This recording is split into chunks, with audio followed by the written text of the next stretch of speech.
శ్రీ గణేశాయ నమః. శారదా గురుభ్యో నమః. ఈటీవీ లైఫ్ ఆధ్యాత్మిక ఛానల్ ప్రేక్షకులకు శుభోదయం. శ్రేణుస్తు కార్యక్రమానికి శుభస్వాగతం. కార్యక్రమంలో శుభతిథి అంశంలో నేటి పంచాంగ వివరాలు చూద్దాం. ఆంగ్ల తేదీ 18వ తేదీ 9వ నెల 2024 సంవత్సరం బుధవారం. స్వస్తి శ్రీ చాంద్రమాన శ్రీ క్రోధినామ సంవత్సరం, దక్షిణాయనం, వర్ష ఋతువు, భాద్రపద మాసం, శుక్లపక్షం, పూర్ణిమ తిథి. ఉదయం 8:54 వరకు, తదుపరి పాడ్యమి. పూర్వభాద్ర నక్షత్రం మధ్యాహ్నం 12:59 వరకు, తదుపరి ఉత్తరాభాద్ర నక్షత్రం. శూలయోగం ఉదయం 6:04 వరకు, తదుపరి గండయోగం. భవకరణం ఉదయం 8:54 వరకు, తదుపరి బాలవకరణం. వర్జ్యం రాత్రి 9:55 నుండి 11:24 వరకు. నేటి దుర్ముహూర్తం ఉదయం 11:43 నుండి 12:32 వరకు. నేటి అమృత ఘడియలు, శేష అమృత ఘడియలు తెల్లవారుజాము నుండి ప్రారంభమై ఉదయం 6:59 వరకు. నేటి రాహుకాలం మధ్యాహ్నం 12 గంటల నుండి 1:30 వరకు. యమగండం ఉదయం 7:30 నుండి 9 గంటల వరకు. ఇక ఈనాటి విశేషం, భాద్రపద మాసంలో వచ్చినటువంటి పౌర్ణమి ఈనాడు మహాభద్రపదగా చెప్తారు. ఈ పౌర్ణమి నాడు సముద్ర స్నానం ఆచరించడం చాలా విశేషమని మనకి గ్రంథాల్లో ప్రత్యేకంగా చెప్పబడుతుంది. అట్లాగే దేవపర్వం పౌర్ణమి అయితే మరొక విశేషం ఏమిటి అంటే పితృపక్ష ప్రారంభం ఈ రోజు నుండి జరుగుతుంది. దీన్నే మహాలయ పక్ష ప్రారంభం అంటారు. ఈ మహాలయం అంటే మహాన్ అలయ మహాలయ అని ఎవరైతే ఊర్ధ్వలోకాలకు వెళ్ళినటువంటి వారు ఉంటారో వారికి సంబంధించినటువంటి పర్వం ఇది. అంటే ఊర్ధ్వలోకాలకు వెళ్ళినటువంటి వాళ్ళంటే ఈ దేహంతో ఈ లోకంలో సంచరించి వారి వంశాన్ని వృద్ధి చేసి వారి తర్వాత తరాల వారికి వారి వారి ధర్మాలను బాధ్యతలను అప్పచెప్పి ఎవరైతే ఈ దేహాన్ని త్యజించి ఊర్ధ్వలోకాలకు వెళ్ళినటువంటి పితృదేవతలు ఉంటారో వారికి సంబంధించినటువంటి 15 రోజుల పండుగ ఈ మహాలయ పక్షం అనేది. చాలామంది పితృదేవతారాధన గురించి చాలా తక్కువ అవగాహన ఉంటుంది. దేవతారాధన అంతా శుభమని, పితృదేవతారాధన అశుభం అనేటటువంటి భావన కూడా కొందరిలో ఉన్నది. కానీ పితృదేవతారాధన అనేది చాలా విశేషమైనది. పితృదేవతారాధన కనుక శ్రద్ధతో చేసినటువంటి వారికి మిగతా దేవతల యొక్క ఆరాధన కూడా, ఆ అనుగ్రహం కూడా పరిపూర్ణంగా లభిస్తుంది. ఎవరైతే పితృదేవతారాధనను పరిత్యజించి యజ్ఞయాగాది క్రతువులు చేస్తారో వారికి దానివల్ల పరిపూర్ణమైనటువంటి ఫలితం అనేది రాదు. అంతేకాకుండా పితృయజ్ఞం చేయనటువంటి వారికి వంశవృద్ధి కలగదు, సౌభాగ్యము సంపద కూడా సిద్ధించవని మనకి అనేకమైనటువంటి పురాణాల్లో, గ్రంథాల్లో, వేదంలో కూడా చెబుతున్నటువంటి మాట. దేవపితృకార్యాభ్యాన్న ప్రమదితవ్యం. పితృకార్యాన్ని అనే దాన్ని వదిలివేయకూడదు. ఎవరైతే సంప్రదాయంగా ఈ పితృయజ్ఞాన్ని ఆచరించలేనటువంటి వాళ్ళు ఉంటారో వాళ్ళ తిథి కూడా తెలియనటువంటి వాళ్ళు ఉంటారు కొంతమంది. వాళ్ళు ఈ 15 రోజుల మహాలయ పక్షంలో పితృదేవతలను ఆరాధించి పితృప్రీతికై చేసేటటువంటి ఏ కొద్ది దానమైనా కూడా వాళ్ళు చేయటం వల్ల ఆ పితృదేవతల యొక్క దివ్యకృప అందరికీ పరిపూర్ణంగా లభిస్తుంది. అవకాశం ఉన్నటువంటి వాళ్ళు అన్నదానం లేదా భోజన ద్రవ్యాలను లేదా వస్త్రాలను, ధనాన్ని, ఇలా ఏదైనా సరే పితృప్రీతి కోసం దానం చేయవచ్చు. అటువంటి ఈ 15 రోజుల పర్వం ఈ రోజుతో ప్రారంభమవుతుంది కాబట్టి అందరికీ పితృదేవతల యొక్క దివ్యకృప పరిపూర్ణంగా ఉండాలి అని వాసుదేవ నామస్మరణ పురస్సరంగా స్వస్తి.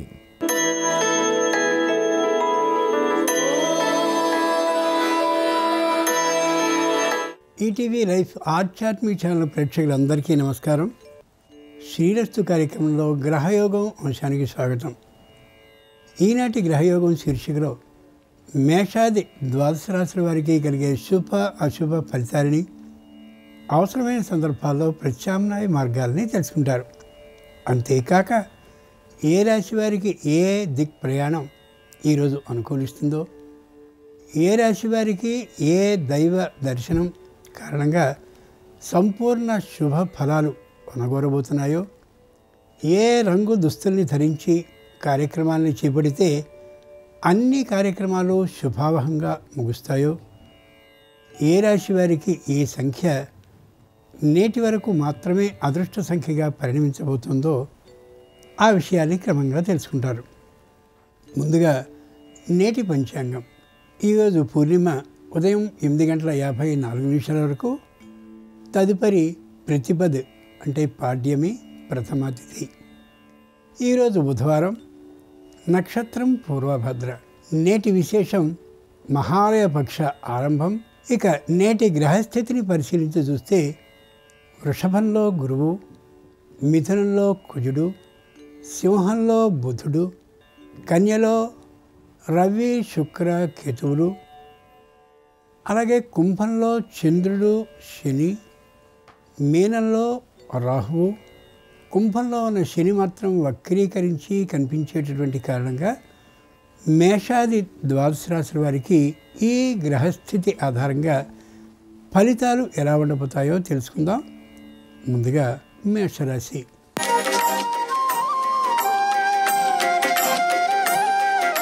ఈరోజు మేషరాశి వారి ఫలితాలను పరిశీలించి చూస్తే ఉద్యోగ లాభం కలుగుతుంది. వ్యాపారంలో అనూహ్యమైనటువంటి లాభం సిద్ధించే అవకాశం ఉంది. అన్నదమ్ముల మధ్య వచ్చినటువంటి చిన్న చిన్న పొరపచ్చాలు సంపూర్ణంగా తొలగిపోయే అవకాశం గోచరిస్తుంది.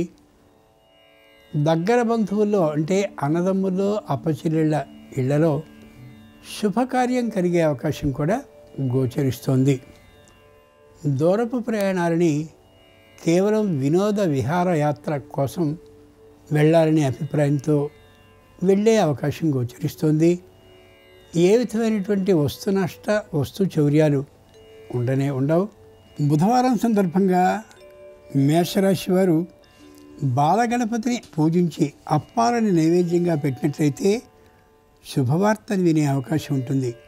నివృత్తి దిక్ ప్రయాణం అనుకూలం. కలిసొచ్చే రంగు ఎరుపు. అదృష్ట సంఖ్య 4.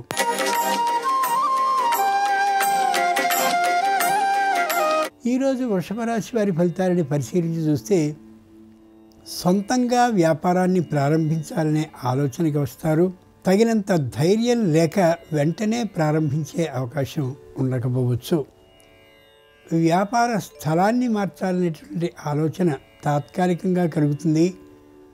కానీ ఆ ఆలోచనని అమలు చేయడానికి తగినటువంటి ధైర్యం ఉండకపోవచ్చు. ఇంతకుముందు రావాల్సినటువంటి బకాయిల కోసమని ప్రయత్నాలని ప్రారంభిస్తారు. మధ్యమంగా వసూలయ్యేటటువంటి అవకాశం అనిపిస్తోంది. శత్రువులతో విరోధ బుద్ధి కలిగినటువంటి సందర్భాల్లో అనుకూలంగా మాట్లాడి వాళ్ళని మిత్రులుగా చేసుకోగలిగిన నైపుణ్యం, మాట తీరు వీరికి సొంతం అవుతుంది. ఈ కాలంలో ఏ విధమైన వ్యతిరేక భావము ఉండదు. బుధవారం సందర్భంగా వృషభ రాశి వారు తరుణ గణపతిని పూజించి బెల్లాన్ని నైవేద్యంగా సమర్పించినట్లయితే ఆకస్మిక ధనలాభం ఉంటుంది. దక్షిణ దిక్ ప్రయాణం అనుకూలం. కలిసొచ్చే రంగు తెలుపు. అదృష్ట సంఖ్య 3.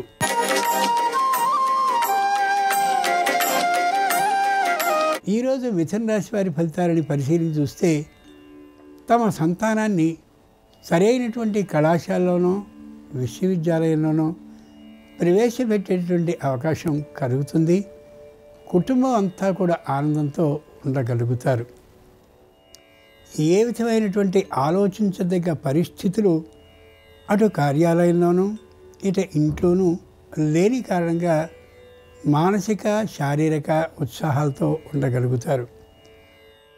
తాత్కాలికంగా చెవికి సంబంధించిన ఏదైనా అనారోగ్యం ఉన్నా లేదా ఉన్న అనారోగ్యం పెరిగినా కొద్దిగా మధ్యమ వైద్య పరీక్షని చేయించుకోవడం మాత్రం అవసరం.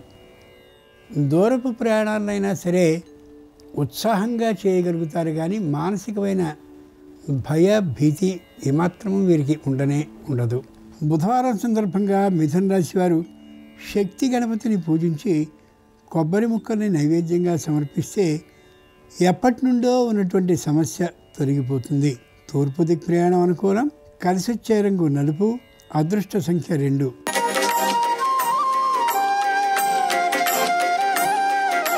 ఈరోజు కర్కాటక రాశి వారి ఫలితాలని పరిశీలించి చూస్తే ధైర్యంగా ఉంటారు. శారీరకంగా దృఢంగా ఉంటారు. ఈ మధ్య చేయించుకున్నటువంటి ఆరోగ్య పరీక్షల కారణంగా ఏ విధమైన అనారోగ్యం లేదనే ఆ పత్రాన్ని చూసి మరింత సంతోషపడిపోతారు. సకుటుంబంగా దూర ప్రయాణాలు చేయాలనే ఆలోచన ఉన్నప్పటికీ కూడా వాతావరణ అననుకూల పరిస్థితుల దృష్ట్యా అంతగా సాహసించే అవకాశాన్ని కలిగి ఉండరు. కుటుంబంలో నవీనతని ఏర్పాటు చేసుకోవాలనే ఆలోచన కారణంగా కొత్తమైనటువంటి వస్తువులని కొనడం, గృహోపకరణ సామగ్రిని మరింతగా పెంచాలనే తీరుతో ఉండడం, అంతేకాక సుందరీకరణ కోసమని, అంటే మరింతగా అందంగా ఉండేందుకోసమని ఇతరమైన వస్తువుల్ని కొని ఇంటిని నింపుతూ ఉండడం చేస్తారు. ఇది భార్య చేస్తే భర్తకి, భర్త చేస్తే భార్యకి అంత నచ్చేదిగా ఉండకపోవచ్చు, కానీ మౌనంగా దాన్ని భరించక తప్పదు. బుధవారం సందర్భంగా కర్కాటక రాశి వారు ఉచ్చిష్ట గణపతిని పూజించి చెరకు ముక్కల్ని నైవేద్యంగా సమర్పిస్తే దాంపత్యంలో అన్యోన్యభావం ఏర్పడుతుంది. పశ్చిమ దిక్ ప్రయాణం అనుకూలం. కలిసి వచ్చే రంగు నీలం. అదృష్ట సంఖ్య 9.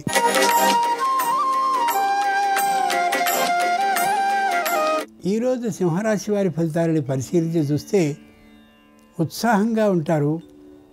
ఏ విధమైనటువంటి మానసికమైన చింత లేకుండా ఉంటారు. ఉద్యోగంలో ఉన్నతి వస్తుందని ఎదురు చూసినా రాకపోయినప్పటికీ కూడా నిరుత్సాహపడరు. వస్తున్నటువంటి వేతనంతో సంతృప్త భావనతో ఉంటారు. కుటుంబంలో ఉండేటటువంటి అవివాహితకి వివాహం ముడిపడబోతోందనే విషయం తెలిసి మరింత సంతోషంగా ఉండగలుగుతారు. వివాహ ప్రయత్నాలతో మంచి ఆనందోత్సాహాలతో కాలాన్ని గడపగలుగుతారు. అధికారులతో పేచి ఏమాత్రమూ తెచ్చుకోరు. వృత్తిపరమైనటువంటి ఆనందాన్ని అనుభవిస్తూ ఉంటారు. వ్యాపారపరంగా లాభాన్ని పొందిన కారణంగా ఆనందంగా ఉండగలుగుతారు. బుధవారం సందర్భంగా సింహరాశి వారు క్షిప్ర గణపతిని పూజించి దుంపకూరని నైవేద్యంగా సమర్పించినట్లయితే వివాదాలు పరిష్కరింపబడతాయి. వాయువ్య దిక్ ప్రయాణం అనుకూలం. కలిసి వచ్చే రంగు ఎరుపు. అదృష్ట సంఖ్య 1.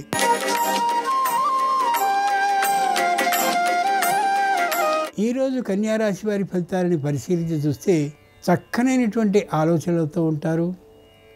వాద వివాదాలకి దూరంగా ఉంటారు. ఎవరి జోలికి పోరు. తమ జోలికి ఎవరు వచ్చేలా ఏమాత్రపు అవకాశాన్ని ఇయ్యరు. కుటుంబంలోని రహస్యాలను ఎవరితోనూ పంచుకోరు. కుటుంబ విషయాల్ని మరెవరితోనూ కూడా చర్చించరు. కుటుంబంలో ఏకాభిప్రాయ సాధన జరుగుతూ ఉంటుంది. ఇతరులైనటువంటి వారి యొక్క రాకపోకలు మరింతగా ఉన్నప్పటికీ కూడా కుటుంబ విషయంలో సంపూర్ణమైన గోప్యతని పాటించడం చెప్పుకోదగ్గటువంటి విషయంగా ఉంటుంది. బుధవారం సందర్భంగా కన్యారాశి వారు ఊర్ధ్వ గణపతిని పూజించి నారికేలాన్ని అంటే కొబ్బరి ముక్కల్ని నైవేద్యంగా సమర్పిస్తే ఉద్యోగ లాభం అవుతుంది.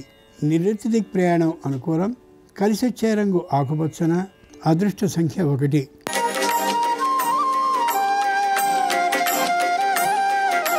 ఈరోజు తులారాశి వారి ఫలితాలని పరిశీలించి చూస్తే ఉత్సాహంగా ఉండగలుగుతారు.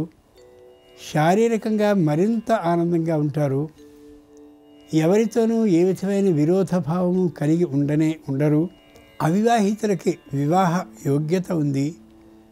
ముఖ్యంగా దూర ప్రాంత ప్రయాణాలు చేయవలసిన ఉద్యోగం దగ్గరకి చేరడంతో మరింత సంతోషాన్ని పొందగలుగుతారు. వృత్తుల్లో అనారోగ్య భావన ఏమాత్రమూ ఉండదు. వాతావరణ అననుకూలత దృష్ట్యా వ్యావసాయికమైనటువంటి ఆదాయం మాత్రం ఉండకపోవచ్చు. యంత్ర పరికరాల మీద విశేషమైనటువంటి లాభాన్ని సంపాదించగలుగుతారు. సాంకేతికమైనటువంటి రంగాల్లో ఉన్నటువంటి వారు మాత్రం వాటికి మరమ్మతులు చేసేటువంటి విషయంలో తగిన భద్రతా ప్రమాణాలని పాటించి తీరాలి. బుధవారం సందర్భంగా తులారాశి వారు నృత్య గణపతిని పూజించి అరటి పండ్లని నైవేద్యంగా సమర్పించినట్లయితే విదేశీ ప్రయాణం సిద్ధిస్తుంది. ఈశాన్య దిక్ ప్రయాణం అనుకూలం. కలిసి వచ్చే రంగు పసుపచ్చన. అదృష్ట సంఖ్య 6.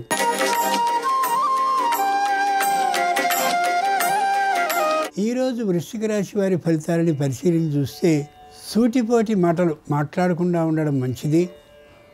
దూర ప్రయాణాలను చేయవలసి వస్తే తోడు తీసుకుని వెళ్ళడం ఉత్తమం. యంత్ర పరికరాలతో పనిచేసేటువంటి సందర్భంలో ఆ రంగంలో నైపుణ్యం కలిగిన వాళ్ళ సహాయాన్ని తీసుకోవడం అవసరం. ముఖ్యంగా దూర ప్రయాణాలను చేసేటువంటి సందర్భంలో అతి ముఖ్యమైనటువంటి పత్రాలని కానీ బంగారము వెండి మొదలైనటువంటి విలువైన వాటిని తీసుకువెళ్లకుండా ఉండడం ఉత్తమం.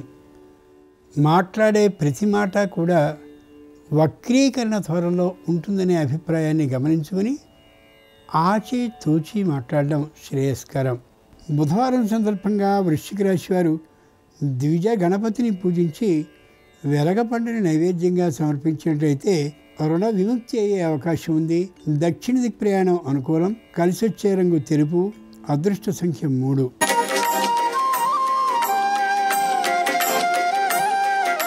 ఈరోజు ధనురాశి వారి ఫలితాలని పరిశీలించి చూస్తే మాటలో తొందరతనం గోచరిస్తుంది. వేగంగా మాట్లాడే అభిప్రాయం ఉంటుంది. చక్కగా ఉన్నప్పటికీ కూడా వాహనాన్ని అమ్మి కొత్తదైన వాహనాన్ని తీసుకోవాలనే ఆలోచన కలుగుతుంది. కేవలం దానికి కారణం పట్టుదలే కావచ్చు.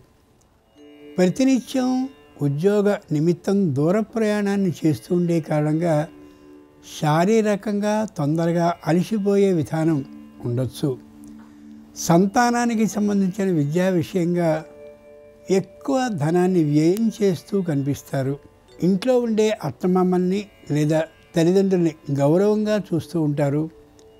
కట్టవలసినటువంటి అన్ని పనుల్ని సకాలంలో చెల్లించుతూ ఉండడమే కాకుండా ఏవైనా బకాయిలు చెల్లించవలసి వస్తే ముందే సొమ్ముని సిద్ధం చేసుకుని జాగ్రత్త పడతారు కూడా. బుధవారం సందర్భంగా ధనురాశి వారు పింగళ గణపతిని పూజించి దానిమ్మ పండుని నైవేద్యంగా సమర్పించినట్లయితే వివాహ లాభం అవుతుంది. తూర్పు దిక్ ప్రయాణం అనుకూలం. కలిసొచ్చే రంగు ఎరుపు. అదృష్ట సంఖ్య 2.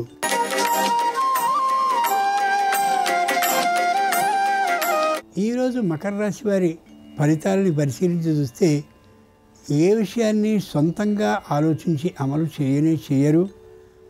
అందరికీ తెలియచెప్పి మాత్రమే ప్రతి విషయాన్ని చేస్తూ ఉంటారు. బంగారాన్ని వెండిని ఇతరుల నుండి తక్కువ ధనంతో కొనుక్కోవాలనే ఆలోచనకి వస్తారు. అయినప్పటికీ కూడా ఎంతో జాగ్రత్తని పాటిస్తూనే ఉంటారు. దూర ప్రాంత ప్రయాణం అసలు చేయడానికి ఇష్టపడరు. పై ఉద్యోగులతో సమన్వయ భావంతోనే ఉంటూ ఉండడమే కాక క్రింది ఉద్యోగుల్ని సోదర భావంతో చూస్తూ మంచి పేరుని తెచ్చుకోగలుగుతారు. మానవ సేవే మాధవ సేవ అనేటటువంటి భావంతో ఎక్కడైనా ఉపద్రవాలు వచ్చినటువంటి సందర్భంలో తన వంతు మానవ కృషి శ్రమదానాన్ని చేయడానికి వెనుకాడరు. బుధవారం సందర్భంగా మకర రాశి వారు హేరంబ గణపతిని పూజించి ధాన్యాన్ని నైవేద్యంగా సమర్పించినట్లయితే ధైర్య సాహసాలు సొంతమవుతాయి. ఏ పనినైనా చేయగలుగుతారు. వాయవ్యదిక్ ప్రయాణం అనుకూలం. కలిసొచ్చే రంగు నలుపు. అదృష్ట సంఖ్య 8.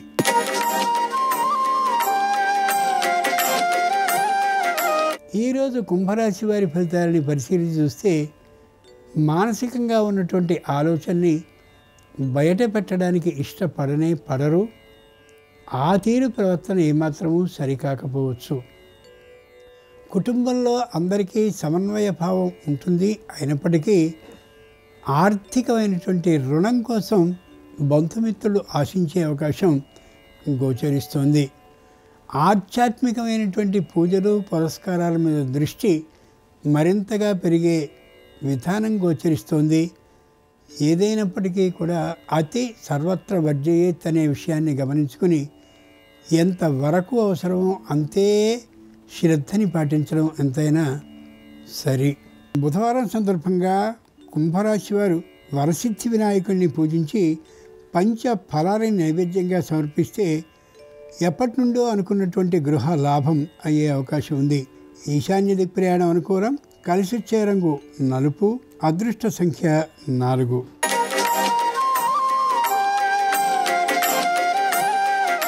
ఈరోజు మీనరాశి వారి ఫలితాలని పరిశీలించి చూస్తే ధైర్యంగా ఉండగలుగుతారు. భయం ఏమాత్రమూ లేకుండా ఉంటారు. వ్యాపారాన్ని పెంపొందించుకోవాలనేటటువంటి తీరుగా అడుగులు వేస్తూ కనిపిస్తారు. వ్యాపార రంగంలో నిష్ణాతులు అనుభవజ్ఞులు అయినటువంటి వారిని సంప్రదిస్తూ వ్యాపార అభివృద్ధి సూచనల్ని పొందాలనే నిర్ణయానికి వస్తారు. కుటుంబంలో ఏ ఒక్కరికి అనారోగ్య భావన ఉండదు. అయితే అందరికంటే పై అధికారితో మాట్లాడాలనేటటువంటి ఆలోచన కలిగి వారితో మాట్లాడే అవకాశం కోసం పోరాడుతూనే ఉంటారు ఈ రాశివారు. బుధవారం సందర్భంగా మీనరాశివారు శ్రీ మహాగణపతిని పూజించి ధాన్యాన్ని నైవేద్యంగా సమర్పించినట్లయితే సంపూర్ణ రుణ సమస్యలు తొలగిపోతాయి. ఈశాన్య దిక్ ప్రయాణం అనుకూలం.